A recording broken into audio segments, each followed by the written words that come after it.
जब आप class 10th की ज्योग्राफी पढ़ते हैं तो उसमें एक चैप्टर आता है मिनरल्स, और मिनरल्स में एक बहुत इंपॉर्टेंट मिनरल है जिसका नाम है कोयला यानी कोल। और हमारे भारत में ब्लैक डायमंड सिटी के नाम से या ब्लैक डायमंड स्टेट के नाम से प्रसिद्ध है वो है झारखंड। झारखंड का एक जिला है जिसका नाम है धनबाद, और वहां पे कोयला उत्पादित किया जाता है बहुत अधिक मात्रा में। और उस राज्य में एक एग्जाम होता है जिसका नाम है JPSC, Jharkhand public service commission. जैसे हर एक राज्य में होता है, उत्तर प्रदेश में यूपी पीसीएस, बिहार में बीपीएससी, इस तरीके से हर राज्य में होता है यूपीएससी। फिर उससे नीचे स्टेट लेवल के एग्जाम आते हैं, और इन एग्जाम्स की वजह से बहुत सारे बच्चे अपना जो सपना है वो पूरा करते हैं। किसी को एसडीएम बनना है, किसी को तहसीलदार बनना है, किसी को जो भी बनना है वो इन एग्जाम के थ्रू बनने की कोशिश करता है।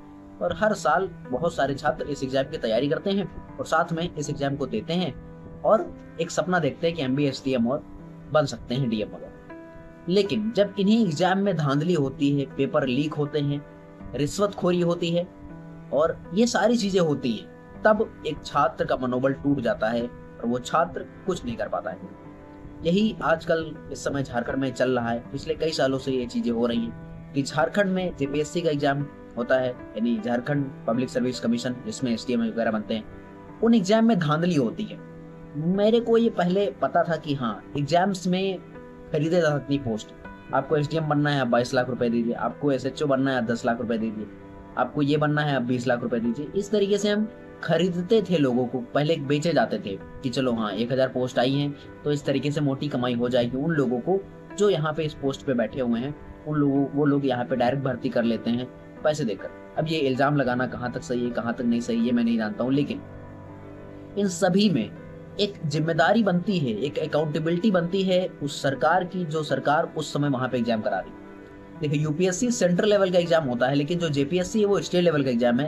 यानी जहां पे जिस राज्य में जो सरकार है वो इस एग्जाम को कंडक्ट नहीं कराती, वो विभाग अलग है जेपीएससी, लेकिन वो जो एग्जाम के रूल हैं फॉलो करेगा कि नहीं करेगा, प्रेशर तो बना सकती है गवर्नमेंट। गवर्नमेंट बहुत कुछ कर सकती है क्योंकि गवर्नमेंट के कंट्रोल में है ना सारी चीजें, तो गवर्नमेंट कंट्रोल कर सकती है इस एग्जाम। तो गवर्नमेंट को करना क्या चाहिए भाई, तुम एग्जाम करा नहीं पा रहे हो सही से, एग्जाम सही से करा रहे हो तो उसमें नकल हो ही जा रही है, नकल भी हो रही है, लेकिन उसके साथ साथ जो है और बच्चों से पैसे लेकर एग्जाम वहां पे पोस्ट बेची जाती हैं। इस तरीके से चीजें हो रही जो कि छात्र चाहते हैं कि ये चीजें ना हो, एक अकाउंटेबिलिटी फिक्स हो यहाँ पर भी। जैसे आप लोगों ने जंतर मंतर वाला प्रोटेस्ट देखा था जिसमें बहुत सारे बच्चों ने पार्टिसिपेट किया और वहां पे चीजें हुई।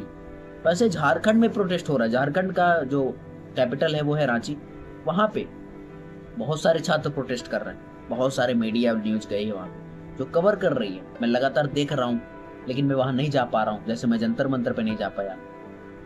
तो लेकिन मैं यहाँ पे बैठ के एक वीडियो तो बना सकता हूँ। मेरे जो सब्सक्राइबर्स हैं, मेरे जो फॉलोअर्स हैं, मेरे जो स्टूडेंट्स हैं, मैं उनको तो बता सकता हूँ कि देश में चल क्या रहा है, ताकि वो भविष्य में याद रखें सारी चीजें। जो मुझको देखते हैं वो याद रखें कि क्या हो रहा है देश में, प्रोटेस्ट हो रहा है, क्यों हो रहा है, किसी को पता ही नहीं, किसी को कोई फर्क ही नहीं पड़ना है। हम तो अंधभक्ति करने में लगे हैं। अब वहां पे तो कांग्रेस की सरकार है, वहां पे तो अंधभक्ति कैसे करोगे। यहाँ पे जंतर मंतर पे गवर्नमेंट थी बीजेपी की दिल्ली, लेकिन वहां पे तो कांग्रेस की है। अब उन लोगों की भी जवाबदारी फिक्स होती है, जवाबदेही फिक्स होती है, जो लोग वहां पे आते थे कांग्रेस के लीडर्स। अब इनको आतंकवादी नहीं बोला जाएगा या फिर इनको जो है एंटी नेशनल नहीं बोला जाएगा क्योंकि ये लोग कांग्रेस की सरकार का विरोध कर रहे हैं, इनको नहीं बोलोगे। लेकिन जो जंतर मंतर पे प्रोटेस्ट कर रहे थे वो आतंकवादी थे, देशद्रोही थे। ऐसा नैरेटिव क्यों सेट करते हो। मेरे आसपास के जितने दोस्त हैं या मेरे जो स्टूडेंट हैं काफी सारे, वो लोग भी कहते हैं कि भैया दादा सर जो वहां पे प्रोटेस्ट हो रहा वो लोग तो देश विरोधी नारे लगा रहे थे। हाँ, एक दो लोग थे, असामाजिक तत्व तो हर जगह होते हैं। मैं भी इतने साल से कोचिंग पढ़ाता हूँ, 15 में से एक बच्चा जरूर हरामी निकलता है। तो वो जो गंदा बच्चा है उसका मैं कुछ नहीं कर सकता, बस उसको समझा सकता हूँ, धीरे धीरे उसको लाइन पे लाने की कोशिश कर सकता हूँ। उसी तरीके से होता है। किसी ने प्रेमानंद महाराज जी को उल्टा सीधा बोल दिया, उस व्यक्ति को निकाल दिया गया, बात वहां पे खत्म हो जानी चाहिए। लेकिन नहीं, सरकार तो या फिर कह सकते न्यूज वाले उस बात को बढ़ा चढ़ा के दिखाएंगे। तो आप इन लोगों को भी क्या इंटरनेशनल बोलोगे, नहीं बोल सकते, क्योंकि अब आप इनका सपोर्ट करोगे, क्योंकि ये जो है दूसरी पार्टी है। तो ये सारी चीजें होती हैं। अब छात्र जो है, छात्र अपने लिए आवाज उठा रहा है, ना कि किसी पार्टी के लिए। छात्र को किसी पार्टी से कभी मतलब नहीं होता है। वो चाहता है कि हम पढ़ाई करें, पढ़ाई करके जो हम बनना चाहते हैं वो बन जाए जिंदगी में, अपने घर वालों का नाम रोशन करें, बस यही चाहता है और कुछ नहीं चाहता। वो जिंदगी में जो करना चाहता है वो इन्हीं तरीकों से करना चाहता है, अच्छे तरीके से करना चाहता है, ना कि किसी गलत काम के तरीके से। झारखंड में जो प्रोटेस्ट हो रहा है उसमें सरकार को देखना चाहिए, डायलॉग स्थापित करना चाहिए, सरकार को बात करनी चाहिए। बात करने के साथ साथ ये आश्वासन भी देना चाहिए कि आप जो बातें कह रहे हैं वो सारी बातें हम मानेंगे, पर ये सारी बातें जो है हम आने वाले समय में इम्प्लीमेंट भी करेंगे। ऐसा नहीं कि सिर्फ बातें मान ली और उसको रख दिया।